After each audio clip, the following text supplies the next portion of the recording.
Good morning, everybody. My name is A Weapons, and this is Mid-Lyfe Music. Shout out to the whole LDBC. Go to ldbcsports.com. Click on the left side where it says store. From there, buy a couple of shirts. And also do a little donation, a little $5, a little $10. Something to support the cause because the LDBC is getting bigger. We actually want to go see these fights and have representation at those fights. And the way that you can do that is through donations. So, buy a couple of shirts, buy some hats, whatever they have for the merch, pick all that up and, just support the cause. Also, go on Wednesday nights at 9 p.m. Eastern. Go to Smoke City Mobcast. Smoke City Mobcast. And that's right here on YouTube. You can see that every Wednesday night at 9 p.m. Eastern Standard Time, where the LDBC gathers together and talk about the plight and the social issues of boxing. And of course, other issues as well. But just stop by and, like I said, support ldbcsports.com. All right, this is going to be part 3 of Are You Really the Real Music Observer? And this is dedicated to my buddy, Dave. Now, like I said before, man, basically, I commented, as I always do, I commented on a video that you did 4 days ago about Eddie Trunk not supporting new artists. I explained my position.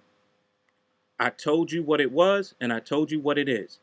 No one is going to support a group that does not have superstar quality. No group, no entity, no business, no corporation, no any place of commerce is going to support that. And I explained that to you. And as far as Eddie Trunk, I'm like, well, Eddie Trunk is always talking about old artists. He's a great friend. Well, he says, I don't know. I don't know their personal business. But he's a great friend of Ace Frehley. He's a great friend of Peter Criss. He's a great friend of Mark Slaughter. He just became best buddies with Vinnie Vincent. But basically, that's what he does. He doesn't give a fuck about these new artists. And honestly, and just to keep it 100 with you, I don't give a fuck about them either. I don't care about them. And this is no disrespect to Revolutionary Saints, no disrespect to Pinnacle Point, no disrespect to any of those European groups, no disrespect to Frontier Records. It's no disrespect to any of these people because I think they're doing a great job as far as putting artists out there that would normally not be heard anywhere. But the point is that why would a place of business hire Cogen, hire Hotter Than Hell, when Kiss is still alive? It doesn't make sense. Why would they do it? And that was my only argument. It wasn't nothing personal. It wasn't about, Dave, you don't know shit. It wasn't about that. It was about what you said in your video. And I've done this before with you because I spoke upon the Don Felder situation. But at least this time you just refused to answer. I mean, last time you refused to answer. But this time it's different. You decided to go on a rant that did not relate to anything that was talked about. And you did it in an uncivilized manner. And you did it disrespectfully. So I asked you to answer for it. I need to know, why did you do this? Yes, you did say in there, well, I'm sorry for the rant. No. The rant had nothing to do with me answering or commenting on your video. This was something else. So I asked you to answer for it. 2 days went by, you decided not to say anything. So I had to open up the proverbial can of whip ass on you. And I said, look, I came to you 3 times, Dave. And this has been for the past few months, 3 times. Because you had mentioned that you were having financial situations. So I said, Dave, give me a call. Left my information and everything with you. Give me a call. I said, I have a plan that I'm working on, and I want to run it by you and see what you think.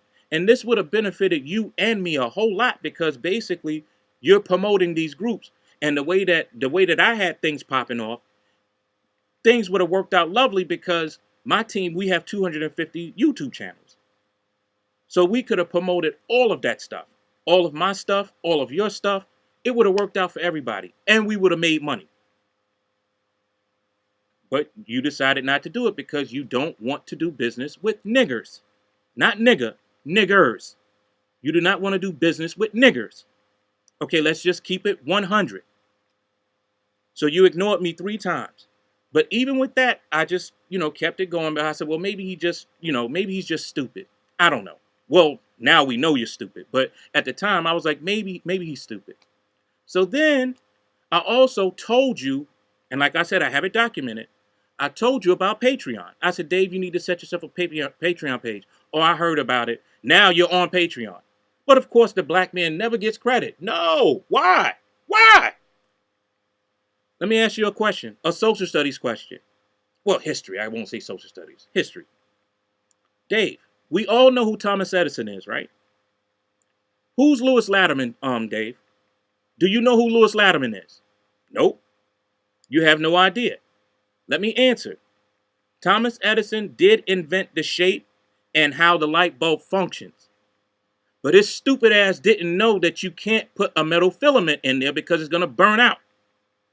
Lewis Latimer told him to put a carbon filament in. And from that point, the light bulb was invented. But I can guarantee you one thing for sure, Lewis Latimer never got any money for it. But if it wasn't for him, there would not be a light bulb, Dave. And guess what? Lewis Latimer is black. Just like 4 generations in your family, somebody's black in your family, Dave. If you're Sicilian, Dave, you're black. That's why you can't join the Ku Klux Klan. You can join the Nazis, but you can't join the Ku Klux Klan because you are Sicilian. And white people from Germany, England, France, they know that you can't join because they know you have black in you. Look at your fucking nose, Dave. Look at your olive complexion, Dave. You're black. So what you need to do basically is get off your fucking high horse, right? And do some business. Or not. You may not even want to do business. What I suggest you do is that you read what you wrote to me and you explain yourself to me. You tell me why would you go on a rant about something that did not relate to anything I said to you. Anything. What I don't know. Dave, I've had 3 independent record deals. I play 8 instruments. I've been in the music game since 1986. I've opened up 2 shows for major acts. And I don't know how many independent shows I've done. And I'm an R&B cat that was raised on country western music. Yes, Dave, you cannot put black people in black houses all the time. Where do you think Steve Perry learned how to sing from? He learned to sing from Sam Cooke. And in case you don't know, Dave, Sam Cooke is black. Where did Mick Jagger learn how to sing? And he's not a great singer, or even a good one. But where did he learn to sing from? Black blues players, Dave. Where did Keith Richards learn how to play guitar from? Black people, Dave. Black people. The open G string? Black people, Dave. Black people. He even said it. So, for me, the smear campaign will continue. And I'm going to warn you again. Do not involve anybody else in this. This is me and you. Deal with it. If you decide that you want to clear things up, you have my contact information. And yes, the IMs from Facebook will be going up. So on Patreon, so that your supporters can see who they're really dealing with. They're not dealing with a good dude that has a passion for music. They're dealing with a racist that has an agenda. Oh, and get off of Steve Perry's nutsack. Okay? You're married with children. Why are you having fantasies about another man fucking you in the ass and sucking his dick and letting him come in your mouth? Get off of Steve Perry's nutsack. The only thing that I want Steve Perry to do is release that new album. He doesn't have to tour. He's 69 years old. He's my mother's age. So he doesn't have to do anything like that. But what you need to do is get off a man's dick to make money. Get off his dick. Okay? If you're not getting paid to ride his dick, you need to get the fuck off his dick. He's done more in 10 years than me and you and anybody in our family put together in 10 lifetimes can do. So just get off his dick. Let him do what he does. Oh, I just mentioned his name because of the response I got. You're a faggot, Dave. That's what you are. You're a bitch. Okay? You're a bitch that wished that Steve Perry would have anal sex with you. That's what you are. You punk motherfucker. And you should be ashamed. You know what I'm saying? You're a family man. Why would you sit there and ride another man's penis? Because, and let me ask another question. Let me just keep it realer. Why don't you have a fucking job, Dave? Why would you sit here and rely on YouTube to make money? I have a job. I've been at my job almost 30 years, Dave. And I'm still doing music.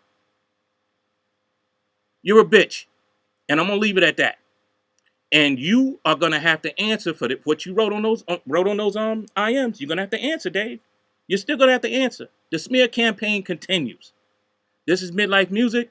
Again, shout out to the LDBC. This is not LDBC business that I'm doing right here, but I do represent the brand, so I will always promote the LDBC. Peace.